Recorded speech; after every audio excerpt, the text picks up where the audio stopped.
বাচ্চা কৃমি হলে বুঝবেন কি করে? প্রথমত, বাচ্চা যে জায়গা থেকে পটি করে সেই জায়গাটা কুটকুট করবে বা ইচিং হবে।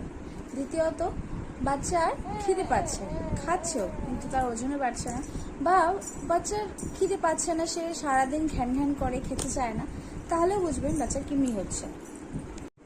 তৃতীয়ত, বাচ্চার পটির মধ্যে কৃমি দেখা যাবে। চতুর্থত, বাচ্চা ঘুমিয়ে ঘুমিয়ে দাঁত কিরমির কিরমির করবে এবং ঘুমাতে খুব অসুবিধা হবে রাতেরবেলা।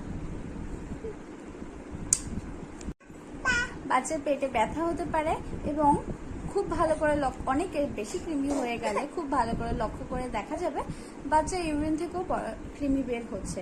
সেটা অনেক বড় ব্যাপার, তত দূর অবধি যাওয়ার কোনো দরকার নেই।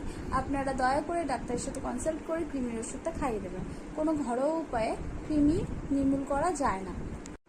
আর হ্যাঁ, একটা কথা, 1 বছরের নিচে বাচ্চাদের ডাক্তাররা